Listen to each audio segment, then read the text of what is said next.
Phénomène qui prend de l'ampleur, l'achat de terrains agricoles, une nouvelle facette de la mondialisation. À cause de la sécheresse ou de l'explosion démographique, certains pays n'arrivent plus à produire de quoi nourrir leur population.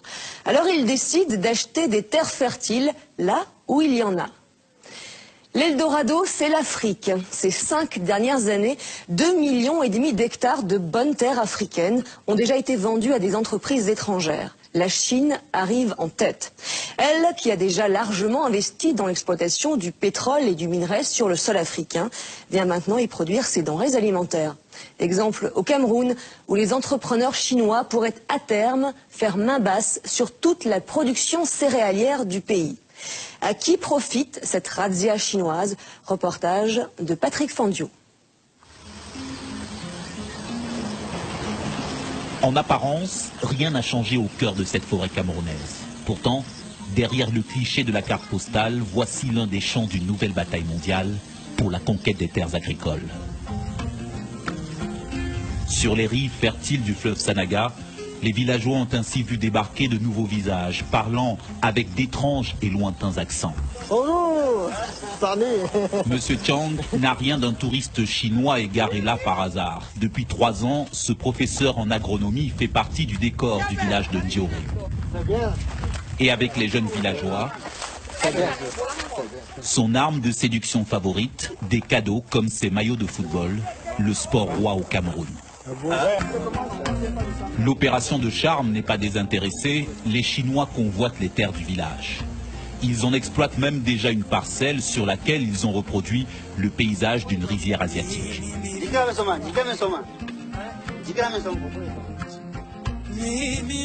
Du haut de son poste de contrôle, M. Li, le nouveau contremaître, il surveille ses ouvriers camerounais qui préparent la future récolte de riz. Et pour pouvoir leur donner des ordres, il a commencé à apprendre des rudiments de français. Ici, le patron, c'est M. Wang, pas peu fier de nous faire le tour du propriétaire. Sous son contrôle, à terme, 10 000 hectares, 100 millions de mètres carrés. Le Cameroun nous les a gracieusement offerts pour planter les céréales. Pour l'instant, c'est un champ d'expérimentation. On teste 200 variétés de riz pour avoir les meilleures semences.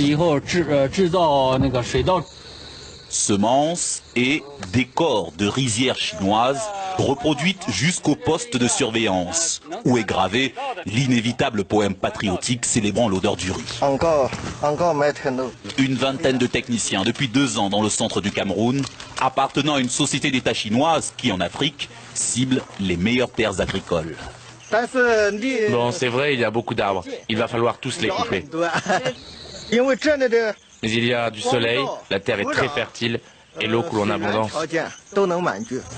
8 heures de travail par jour, 40 € par mois, les paysans camerounais découvrent l'envers du miracle économique chinois. Il n'y a pas de contrat.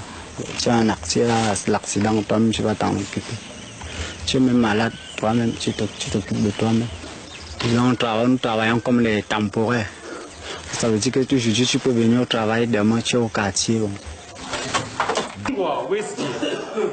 Bien.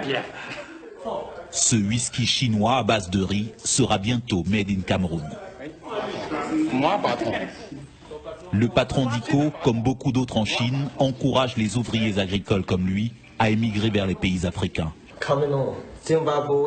Au Cameroun, comme ailleurs sur le continent, la Chine cherche à compenser la disparition de ses propres surfaces agricoles, à occuper ses millions de paysans sans terre, à maîtriser à terme sa sécurité alimentaire. Déjà une dizaine de centres pilotes dans les pays africains. Et sur le terrain, les ouvriers camerounais multiplient les plaintes. Celui-là en a assez d'aller au champ avec ce qui reste de ses chaussures de ville. Ça, c'est les chaussures de la maison. Et vous travaillez avec? Normalement. Le professeur Chang lui rappelle que les bottes ne sont distribuées qu'une fois par an à la saison des pluies. Les bottes, c'est un an, une fois.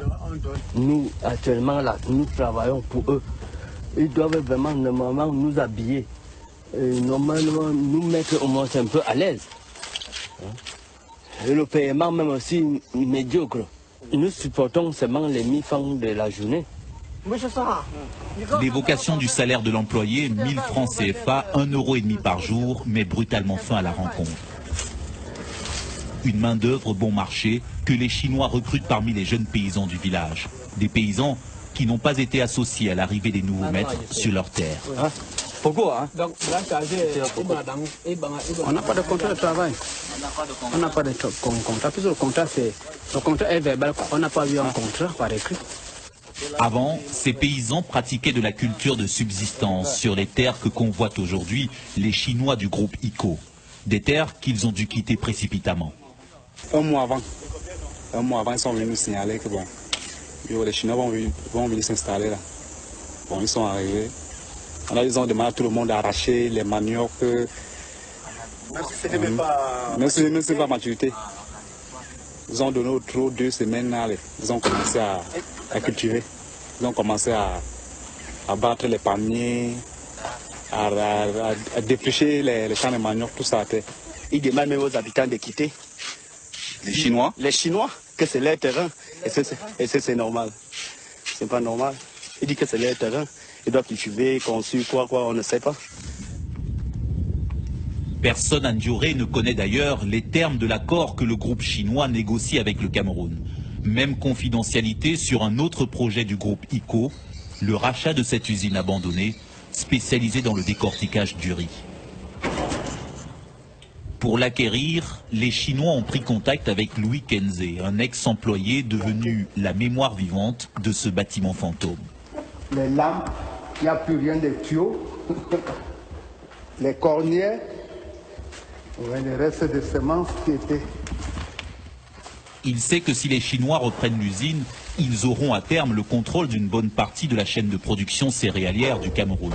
Ce qui l'inquiète le plus, c'est l'arrivée d'une main-d'œuvre chinoise que la rumeur évalue à plusieurs milliers d'hommes. On nous apprend que si jamais il y a à recruter 3000 personnes, eux seuls fournissent 2000. Ce n'est pas acceptable, parce que nous aussi, on ne peut pas accepter qu'on soit inondé de Chinois ici, alors qu'on a des gars qui sont au quartier. Allô, monsieur Wang? Moi, français un peu, je ne comprends pas. Tu ne comprends pas français? Oui. Mais oui, l'interprète... Même s'il craint une invasion de travailleurs chinois, au téléphone, M. Kenze se laisse amadouer par les repreneurs du groupe ICO. Hein? Demain matin, moi, téléphone-toi. Oui, tu vas m'appeler demain matin, hein? Oui. Ok, bonne journée. Ok. Oui, salut moi, monsieur Wang, hein? Oui. Oui. Okay. Finalement, au lieu de voir son usine décrépir, il préfère encore qu'elle soit rachetée par les Chinois qui l'ont couvé ces derniers mois de petites attentions. C'est le cadeau que la dernière mission chinoise m'a donc remis. Et il me dit, il voulait donc montrer que nous sommes ensemble et qu'ils étaient intéressés par le travail le travail abattu. Ils étaient prêts à acheter des cartes si j'acceptais les vendre. De précieuses cartes qui contiennent un trésor d'informations, car ce qui intéresse les Chinois, c'est moins l'usine elle-même que les immenses terres qui l'entourent. Voici toute l'étendue de la concession, comme vous voyez. Ces terres sont vraiment idéales pour la riziculture. Très convoitées pour ceux qui veulent faire à grande échelle. C'est disponible, les terres sont disponibles. Tout ça d'ensemble, c'est 14 000 hectares. 14 000 hectares, la prochaine cible chinoise au Cameroun. La Chine, en quelque sorte, est à la conquête de l'Afrique. Avant de se quitter, le professeur Chang tenait à nous montrer les premières récoltes de ce riz chinois made in Cameroun. Récolte presque tout épuisée, déjà vendue à un prix inférieur à celui du marché local. Reste l'invendable, les mauvaises graines offertes à ses employés camerounais. On donne ce riz-là gratuitement à ceux qui travaillent bien à la ferme. C'est comme une sorte de récompense.